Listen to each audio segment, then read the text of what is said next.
Welcome to the Amazing Authorities Podcast, where game changers, visionaries, and category leaders share how they built their brands, platforms, and global influence. Your host is Mitch Carson, international speaker, media strategist, and creator of the Instant Authority System. If you're ready to learn from those who've done it and want to become the go-to expert in your space, you're in the right place. Welcome to another episode of Amazing Authorities. Today's authority is an alpha male. No, she's an alpha female of all sorts. And I say that in a joke. You know what? I'm going to start again. So we're just going to continue. I'll cut that out. I thought that was quite funny, and I rolled the punch in many ways. So let's be with today's woke people. Welcome to Amazing Authorities. Today's guest is none other than Jeanne Omlor, who is a special person in many ways. And you're going to learn this during this interview. I had time to chat with her before we started today. Say hello, Jeanne. Hello. Hello. Because her name phonetically would be Jeanne, but she corrected me. And she will correct people with love and heart, which is why I like it. I was not offended by being corrected. And that is also an inroad to what this relationship will be like, the relationship with all of you today, because it is a relationship. You're all going to relate to her story because we're human beings with a pulse and a heart. And that's what compelled me to invite her. I was on her show. I did not have to reciprocate, but I chose to reciprocate to have her as a guest today because this lady is powerful. She's intelligent. She's focused. And she has a true before and after story that will compel you to want to connect with her and potentially hire her if this makes sense for you. So, Jeanne, I say from a heartfelt position, welcome to the show. Thank you very much. You make me want to hire myself with that intro. Dang, I'm going to look this woman up. Well, you know, after years of being on TV, I know a thing or two about making people shine. So you don't need any buff. You're already beautiful. I mean, makeup is slight, lipstick is slight, but you look like a beautiful, classy lady out of Florida. Where are you calling in from? I'm in Clearwater, Florida. In fact, right now I'm looking at the bay. Oh, gosh, an insufferable view. Isn't that bad? It's awful. For me. I like to jump right in. I don't follow any prescribed questions, not my style. I may look at what people submit to me. And in your case, because we engaged already a couple times, I didn't feel it was necessary. And oftentimes I follow my gut because it's correct. Sometimes it's wrong. And that's maybe where I've lost money. Since there's no exchange of money here, there isn't going to be a problem. We won't charge you for this. No, okay? We won't charge. There isn't any monetary exchange, so we can go heart to heart and really share here. We're both, let's just say, not super young people. We're experienced people. I refer to the lady in my life. I said, never call me old, just call me mature.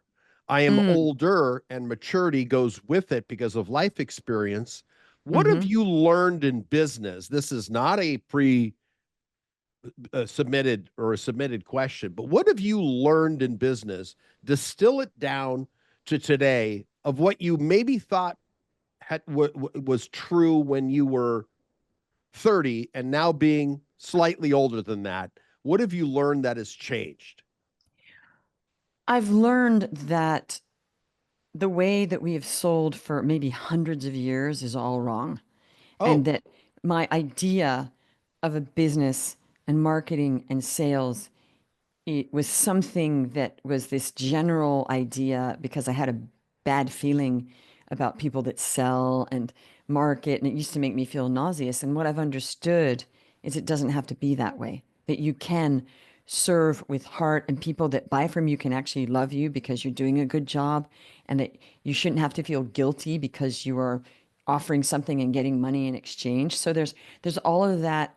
And a lot of people I know feel this way, this weird belief system or energy that if we are asking for money in exchange for something, it makes us dirty in some way or lowly. So I think that whole idea of serving people while you can make money. And yes, I use the M word often. Um, be wealthy, generate income, cash flow, whatever. It's noble. It's a noble thing. It's not, oh, I cleaned up. There's a lot of sayings in our language for people that make money. I cleaned up. That was a hustle. I blah, blah, blah. Killed it. Killed it. I mean, that's, nailed it. That's good. But, cleaning up, it sort of means like you killed somebody and you're doing the cleanup job. Because, those cleanup people after somebody's murdered, they go clean up the Sure. crime scene. So I feel like because of the used car salesman kind of cliche, that has bled into a lot of people's belief system about business people. Now, I used to be a starving artist. So, of course, I had all the stupid ideas of, well, they have money and I'm an artist and I'm better than them because I don't need all that money, which is ridiculous. We all need money. So, there's different money stories. My money story was, I don't need money and I'm better for it, which is a ridiculous money story. So, yeah, I've cured all that because money is good. Greed is bad. Money is great. The more you have, the better. The more people you can help, the foundations you can start, the more philanthropy, it's good. So I've embraced of more is better, and not because personally I need more money, because I'm a pretty simple person. We live well. So it's not about, gee, we need another buying another thing or doing another. It's really, okay, we're good. We have enough. Now why do I want money? So that whole dichotomy, that whole paradigm has completely shifted to something completely different. Well, where do you stand today with that? That's an interesting, and this just came to me in our call. Is okay, you've obviously got a lot of business acumen and maturity. What is a better response? So you mentioned sales. I didn't know you were going to go there right away, but you did. And because without that word of sales, no business exists. People in accounting, engineering, operations, they believe their job is the most important. And as you know, in any business, it doesn't matter whether it's service or product. Without all of those, we don't exist. I look at those as all elements of or components of an engine. Sales is the fuel, the petrol, or it's the electricity if you want to be contemporary. It is the fuel to drive that engine. The engine has accounting, has operations, has the marketing department, and oftentimes the marketing department is dependent on the salespeople from the ideas that are derived in marketing. But marketing, they're salespeople who maybe didn't cut it. In many cases, I consider myself a marketer and a salesperson. I have no shame associated with it. But the engineers are resentful, and I've been in manufacturing, and I know that they think, oh, we're slimy and sleazy. Well, buddy, you have a paycheck because of me. That's the reality. Right. Now, very interesting, because I agree. And nobody wants to sell because the selling part is the hard part. You know what the fun part is for every business, especially for coaches, is creating stuff. I'm going to go create this program. Great. Now, I'm always thinking, whenever I think of creating something, I think, okay, wait, how am I going to sell this? Okay. Yes. Yes, me too. I want to do something because it's for me. That's a very kind of selfish kind of looking at your own belly button kind of thing. Like, I want to do this. Really? You really should be thinking, what do people need? And what do I do to create, to serve them? And I'll make some money and serve them. But it was so interesting you said that, because yesterday I'm also an investor, and I invest with various colleagues, and things are, I see a lot of investments, and a new investment that I'm looking at, they said, this guy is a beast at sales. The CEO is one of those CEO sales beasts. And I said, okay, I want to look at that, because you have a lot of naivete in business with startups. And I'm shocked sometimes that they don't even know that they're not that experienced with actual business. They just know, I have a product. It's great. It's scientific. It's amazing. Well, guess what? I've seen amazing inventions that have already been produced. We have, there was one invention was incredible. It was going to save so much money for the aviation industry. They'd already had the hard copy of it. They had the device. Boeing and all these places wanted to buy it. And I said, well, hang on. They've been going for years. what's going on here? I said, it's the CEO. And the person that was presenting it, she said, yes, it's the CEO. I said, the CEO is blocking this company from being successful because he does not know how to be a CEO and he does not know how to sell this. And he should hire a professional CEO that knows how to sell. So there are a lot of great ideas. It's not the idea because, good salespeople can sell ice to Eskimos. And I don't mean sleazy salespeople. Good salespeople that's probably not serving them, but a good salesperson wouldn't sell ice to an Eskimo, actually, is my point. But a good salesperson can get a good product and sell it. Without the salespeople, it's just an idea. It is just an idea, and it takes backbone, takes commitment. It takes a willingness to wear Teflon on your spine and understand that 100 no's is only getting you closer to the yes. You have to look at it through that lens. Because I remember my early days on Wall Street, I worked for Merrill Lynch in my 20s. I was a stockbroker, and I used to smile and dial every day. We were required to make 100 cold calls a day.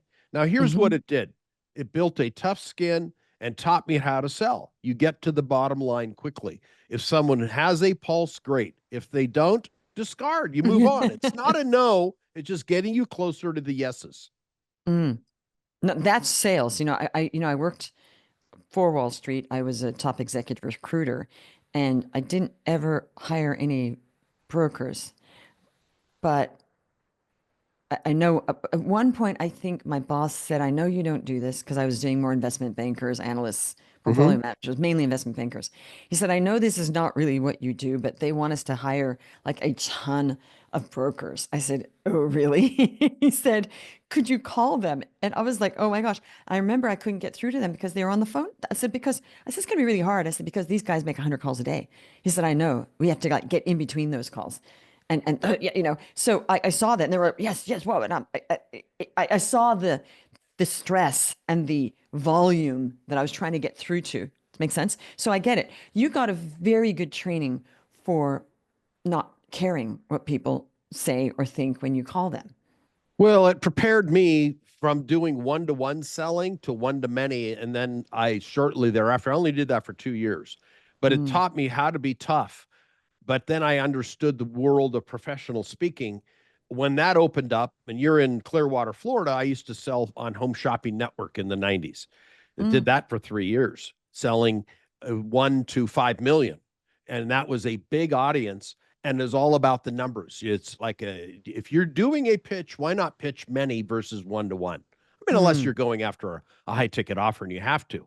But if you're selling a product that is almost commoditized, why not pitch one to many? Even people that are in the brokerage business put on public seminars versus call on Mr. Smith or Mrs. Smith and try to sell them one at a time. No, use a collective of a group and that dynamic, and then make it a privilege for you to sell. Right. And of course, it depends what you're selling. As you said, it does depend what you're selling. Yeah. So tell me, you have a story of where you were, and it wasn't fun. You went through some pain all the way to a more pleasurable experience today where you are today. You have a nice microphone. You're looking out at the bay. I see a shiny trophy behind you against the wall. What does that signify? You've done something to be accomplished. Tell us what you did. That's so interesting. In all humility here, like, what is accomplished? I think about that because I know really accomplished people, PhDs. Sure, it's relative. A lot of my colleagues are like, but in the end, nobody cares. Like, you know what I'm saying? It's like my friends that are PhDs, they're not thinking, oh my goodness, Jeanne doesn't have a PhD. They don't care. Nobody cares about, oh, I went and got this training. They care if you're a doctor and you're treating them. Then they care. So we care about people getting training when it affects us, that they have to apply themselves to us. Like doctors, I do care that the doctor has some sort of training. I don't want them cutting me up if they haven't gone to some really great medical school or really good. So I feel like, accomplishment is really, what are you doing with every day? Like, what are you doing with your day? That's accomplished. What did I accomplish? I always ask myself, what did I accomplish today? Not in my life, because your accomplishments in your life, they don't matter today. What matters, because there's people rest on their laurels. That's obnoxious, right? Oh, I did that 10 years ago. Okay, what are you doing today? Like, does it matter? Maybe, maybe not. So I really think, I feel like your accomplishments are who you are every day and what you're doing every day. So every day, did I get up on time? Did I go do my walk or my workout? Did I turn up for my clients though? Did I ask myself, am I doing my best? Did I ask myself, is this the best program out there? What can I do to make it better? Ask myself that every day. So am I being, a good mom? Maybe not the best mom in the world, but am I doing what I should be doing for my kids in whatever way that is? So I feel, am I taking care of my spirituality, body, mind, soul, business, clients, you name it, health? Okay. Creativity, I want to be more creative. Did I serve myself that way? Have I started, I said I'm going to start another painting. Did I? Or did I say, oh no, I'm going to watch Netflix the whole time? By the way, I don't think there's anything wrong with relaxing and watching Netflix sometimes, because sometimes y'all just need to, relax. I need to tune out. Yep. Personally, I never ever watched media for years. Years. I was like, no, I'm going to read. But I have such intense days that I'm like, oh gosh, do I finish and have dinner and then start reading again? Like, oh, sometimes you need to just zone out a bit. But often, when I'm watching TV, I'm thinking about other things. It actually helps me to think about other things. I'm not really zoning out. People need music to concentrate. I'm sometimes watching the TV because I'm thinking about other things, and it helps me by ignoring it. It's so funny. So accomplishment, what is that? It's being a good something. There was this wise person that said, some author, some older woman author, I can't remember who it was, but she said, whatever you are, be a good something. So if you're a coach, be a good coach. If you're a parent, be a good parent. If you're a pet owner, be a good pet owner. If you are, a person looking after your health, be a good person. I mean, if you're a person trying to look after your health, don't work out once every 5 weeks. Be a good workout person. If you are practicing anything, religion, sports, piano, be a good person. So I think it's just about, am I being a good mom? Well, I don't know. Let me see. How could I be better? Okay, I want to be a good mom, or, a good Christian, or whatever, or a good person practicing piano. So and the thing is, how you do everything is how you do anything is how you do everything. I find that a little bit simplistic. That's not true. That's not true. It No, isn't it's not. true. How you do certain things shows how you're prioritizing your life. Yeah, these absolutes are not true. It's a platitude. Yeah, it's come on. No, Yeah. some I don't things agree with I'm that. more passionate about than others. Exactly. So How you do anything is how you do everything. It's like, no, maybe I you're enjoy not. playing something more than others, and I'm going to be like an okay bike rider because, well, I'm doing it on my own, and I'm not, I don't have to be a champion bike rider, so I'm not doing the most. No, because I like just riding on my own around the place. That's okay. So I don't think it's that absolute, and I find that a little bit silly, to be honest. Restrictive. It's just inaccurate. It's the simplest way It's to put it. simplistic. Yeah, and it's Very inaccurate. simplistic. It Because is. I am not passionate about certain things, and I'll go through it. I play golf on occasion, and do I play it at 100%? No, it's a relaxation, enjoyable. Do I care? No, I'm not Right. passionate about it. But then when I'm involved in other sports that I've been passionate about. Yes, I'm at it 100%, but Right. not golf or not ping pong. I don't care, or darts. Those are Yeah. throwaway. You Fun. don't have to Yeah. be high stressed Yes. about all of it. That means an early grave. Exactly. And that's the other thing. I've also recently realized mean, I had to be super productive to get where I am with the two kids and everything. But I realized the other day, you know what? I'm going to let go of being hyper productive all the time because I don't need to. Mm. I'm at a different point. I don't, and somebody, Dr. Benjamin Hardy, I was reading one of his books. That was one of the things he said. I said, oh, we have that in common. He also said, I'm letting go of being productive all the time. It is a very hard way to live. And sure, we want to be beasts and everything, but do I want to be a beast all the time? No, actually, I No. want some leisure time and I want to not think. So I'm letting go of certain things that I know now. Certain people do need to be hyper productive to get where they're going to go. I had to be. I had to count every minute, had to get it in. Now I'm like, now I don't need to do that because I can get more help. I can get help to do the things, and then I can just relax and sit and look in the bay at the bay in my new chairs that I put on my terrace the other day. So accomplishment, what is that? I'll ask you the question, what is that? It's something different to everyone. It really is. There are some people that are very happy being stay-at-home moms. God bless them. They're accomplished because they're good stay-at-home moms. And I think the narrative has to change about how someone decides what success is and what fulfillment is and accomplishment is. That whole conversation needs to be far more intricate and far more many-sided than it's been till now. That, oh, well, you're just to this. No, I'm glad doing that. That's noble work. So I think that we've come around now where the judgment of women that stay at home with their kids, oh, well, you're not a career woman. So what? They don't want to be career women. A lot of the career women are having heart attacks. I think that's the pendulum is swinging, don't you? Oh, yeah, I do. Now, personally, yes, I don't want to solely, don't say only, solely be a mom. It's for me, it is not enough. Not that my kids are not enough. It is not enough. Well, first of all, I'm a single mom, but even if I were married, it was never enough because that's not how I'm made up. That's not my psychological makeup. So it's so important that we understand who we are and stop trying to apply standards from other people and who they are to us. We have to figure, who am I and what do I want? That's great for you. You have PhDs in microbiology. Love it. I don't want that. I don't need that. Don't want it. Don't strive for it. Not my thing. Okay. So what makes me feel accomplished? Doing the best that I can at everything I'm doing. Sure. Sometimes I'm sloppy in certain things, but they don't matter. Do I clean my house perfectly every time? Absolutely not. I hate cleaning the house. I don't have a cleaning lady right now. And sometimes it's more of a hassle to get somebody in your home than do it yourself. But do I leave the dishes every now and then? I never used to do that.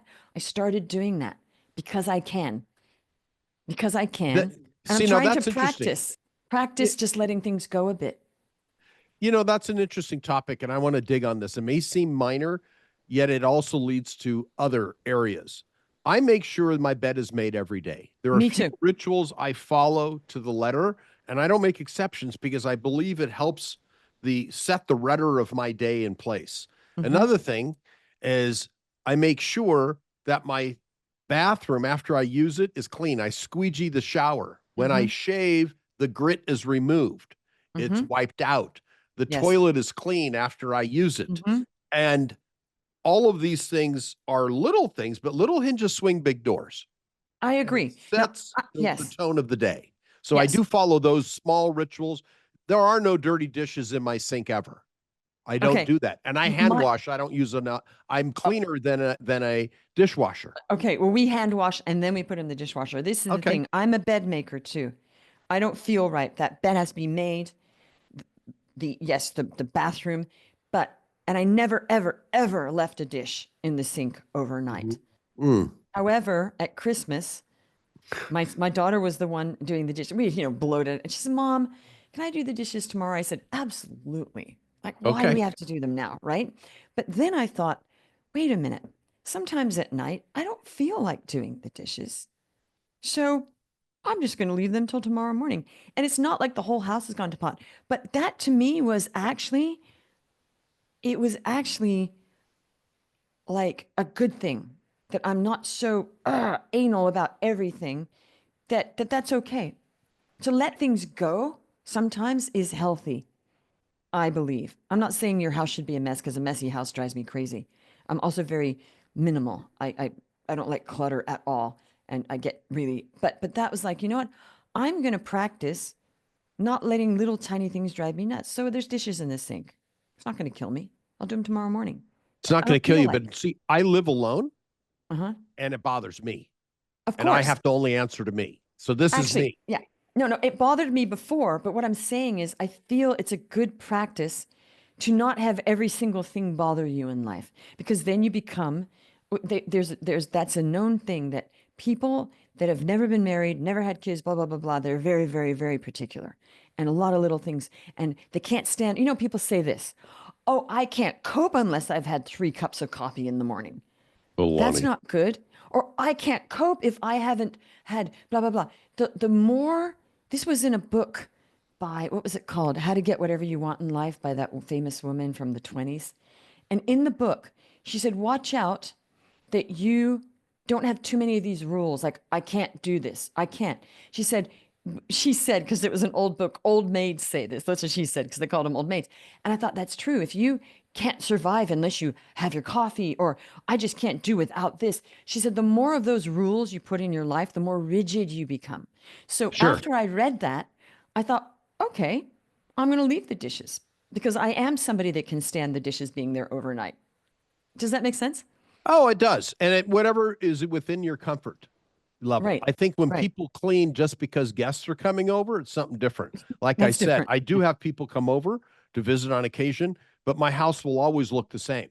This is Exactly. my comfort level personally. And some Yeah. things I let languish, but cleanliness is not one of them. No, no, And that's no. one of them. I mean, no, and everybody's got their background. I don't have a Right. military background, but I was a martial arts instructor for many Oh, years. So right. I am Yeah. very specific Yes, and right. Well, people routine. people think I was in the military because of the way I speak and it's organized. And Mm. however, that's my way of letting go. Because let's face it, some dishes in the sink, it's not really dirty. They're in a sink. It's not like, like I let's, get it. you get it? So, but I am a bed maker. That just disturbs me. If the bed's not made, it's just disturbing for me. It's like, no, the bed. They've done studies on that actually about bed making. That Oh, Yeah, there've been total look up bed make studies on that, that successful people make their bed in the morning because it sets the tone. It totally, there's a lot of science about that. You didn't know that, huh? well, there's also the 4 a.m. club. I wake up at 4 a.m. every day. Oh, I don't. I want Well, to sleep. oh, well, and again, whether it's true or not, I've heard that there were studies about that. You mentioned the bed making, Yeah. and then there's the successful. I don't know. There was a book written by I think Robin Sharma or somebody else. He called it the Yes. 5 a.m. club. I'm Yes. up at 4 a.m. So there you go, Baldy. I'm Well, up earlier. actually, they've done new studies that like there's a lot of really successful people that like sleeping in. So, True. I don't. I would. There are no absolutes. Is what No, my the point. problem is this: people think if they get up at 5, they're going to be successful. No, doesn't matter what time you get up if you do the work. I've told my clients that. Getting up at 5 but not doing the work, you're just somebody that gets up at 5. Merely getting up at a certain hour won't make you successful. There are many people of different chronotypes because there's different chronotypes of when you should fall asleep, different Mhm. chronotypes, body types.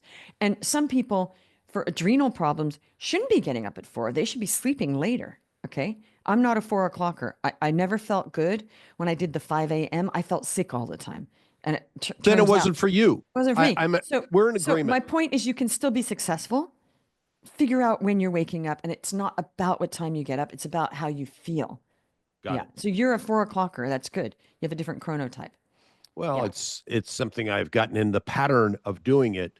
Mm. Teaching martial arts when I was going through Yeah. college at 6 a.m. I drove an hour. So I got up at Mm. 4, take a Yeah. shower, get ready, drove over an hour to start the class every day at 6 a.m. And Wow. it was on my way to college. So I Mm. set in tone that a very disciplined approach. Every Very day I was good. up. And I could also sleep 4 hours a night back then. So it was no big deal. At what time? Well, that's the other thing, though. Some people get up at 4, but there's a lot of sleep studies, a lot of them that all of us should be getting at least 8 hours, 8 to 9 hours, they think now. So, this thing of all sleep when I die, well, okay, you're probably going to die early because you're not sleeping. No, yeah, and it's true. So let's Mhm. let's chat. What do you do for your clients today? Tell us about this. And we got your philosophy Mhm. and mindset. That was the purpose of our entree. But how do you help people do X? Okay, so we have my main offer and my program, which we've had dialed in for over 5 years, is Mhm. we are known for helping coaches and consultants to scale their high ticket offers, whether that's one-on-one, group, or whatever. We work it out online with no ads, organic social media marketing. It's a very simple approach. It works, no funnels, ads, all of that nonsense. It's a very direct, simple approach that still works and still beats out ads because ads are working less and less and less. We've had almost 500 clients and we help with everything about messaging. We create the offer with them. Who's the avatar? Pricing. We make sure the offer is grand slam and better than other offers we make it better for them. And how to write content that intrigues people and pulls them in and is not just filler. And also messaging and sales. So it's everything they need from creating the offer, avatar, the price, messaging. Your Dolphin Call. I help XYZ people get XYZ results. That's really important. The message. What's a Dolphin Call? I have never heard that term. I made that up. That's mine. Okay. I realize when you're messaging that you have to understand you're a dolphin, okay? And your people, they're also dolphins. And you got to be on the same frequency. Like a Pied Piper of Hamelin. Okay? All right. So you're not marketing to everyone. I'm a dolphin, you're a dolphin. And dolphins hear each other because they're on the same frequency. And all the other sharks and whales don't hear it. And that's marketing to me, is that you are going to have the same frequency. So they see those words, content, whatever, and they go, oh, that's me. Paying attention now. What do you do? I want that.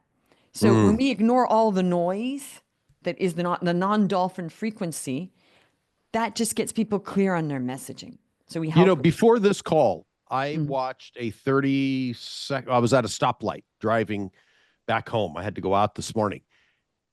I think I was at a stoplight and there was a short that was probably 45 to 50 seconds long by this influencer online named Alex something. I forgot his last name. Yeah. That's him. Yes. Long hair, wearing shorts, likes to show his leg muscles. He's a billionaire.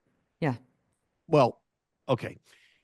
And he made a point saying you have to spend, if you truly want to be successful, you've got to spend 4 hours a day advertising. Now that could be marketing / I agree with him.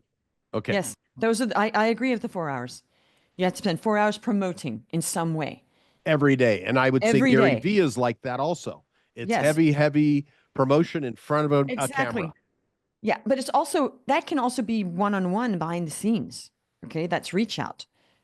That is reach out. That doesn't have to be out there in the world. There's different types of marketing. There's the large spread of a forest fire of influence background, but there's also going for the jugular where people don't have that big audience. So they have to learn to get clients with nothing. And we teach people with no audience, no following, no nothing, how to go out and get high ticket clients without having to build, the whole building thing.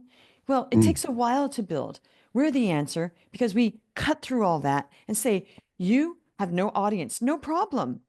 No offer, no problem. No idea, no problem. That's why we're helpful and people come in and they say, wait, I have no offer. I've never coached before, but you're going to help me get clients? Absolutely.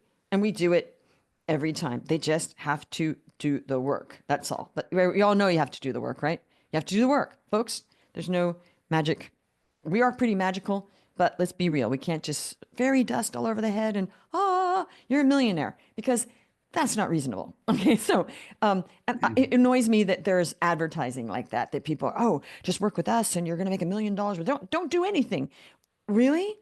That's not entrepreneurism. That's like lottery ticket winning mentality. Delusional thinking. Well, it's not even like, you either just want to go win the lottery or you actually want to be an entrepreneur, serve people and make money. Two different things, right? That's all. Well, how do people get in touch with you, Jeanne? Well, they can look at my website, which is JeanneOmlor.com. Ton of testimonials on there. Or they can stalk me in a good way on Instagram, Facebook. I like that clarification. In a good way. Stalk me, but don't touch. Okay. My name all over the place. We keep it simple. Jeanne Omlor Instagram, Jeanne Omlor LinkedIn, Jeanne Omlor Facebook. Keep it simple. Rock star. Kisser, I call that. Okay. So that's good. And then they can learn more about the programs of how you can help them scale. Absolutely. Yeah. And get on a call, we'll explain everything. Yeah. You have a quick case study of someone that worked with you and what result they got recently. Well, okay. We had this, I'm very FTC compliant, so I undersell. because I think that selling, you should be more conservative than the best results. But having said that, we did have somebody come in and get to $91,000 in 4 weeks. And she was a breathwork coach. So it wasn't even like a money-making kind of thing. It was a health healing kind of Soft thing. category. Yeah, exactly. Now, it doesn't happen all the time. She came in, did the work, worked. And she made 91,000 in events or No, high ticket selling, getting high ticket clients online with social organic media marketing, what we teach. got it. Yeah. No, So, I understand, but I don't yeah. know what it is that she sold, the actual Coaching. product. Coaching. Breathwork So it was coaching. Yeah, Okay. breathwork Okay. coaching. Yeah. Well, coaching can be in a group or it can be in a Sure. in I'd probably one-on-one. mix of group and one-on-ones. I Got think it. it was a Got it. mix. Yeah. Okay, so she made 91 grand. That's the result. The first That's great. month, and she had 2 other solid months after that. So, but Well, I do remember the 91K because that was very good. well, that's a steak dinner for even for vegetarians. So, well, Exactly. Jeanne, thank you for coming as a guest on the show. I knew that this would go in a category or in a direction that we weren't necessarily prepared for, but we are fully prepared for based on experience and our life experience, business experience, and Mhm. just being mature people who've been around the block and seen all these things. Thank you. You've been a You're great welcome. guest, and I will definitely invite you on in the near future. Awesome. All right. We'll see you on another episode of Amazing Authorities. And today's expert was truly amazing and in depth. I love the expertise that was shared today. Write comments in the area below, and you know how to get, and I'll put in the show notes how you can get in touch with Jeanne Omlor. Oh, and she gave it to you also, JeanneOmlor.com.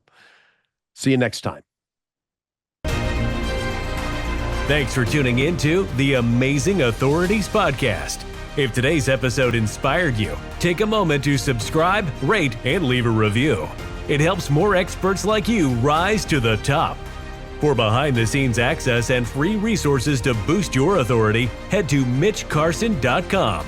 Until next time, stay amazing.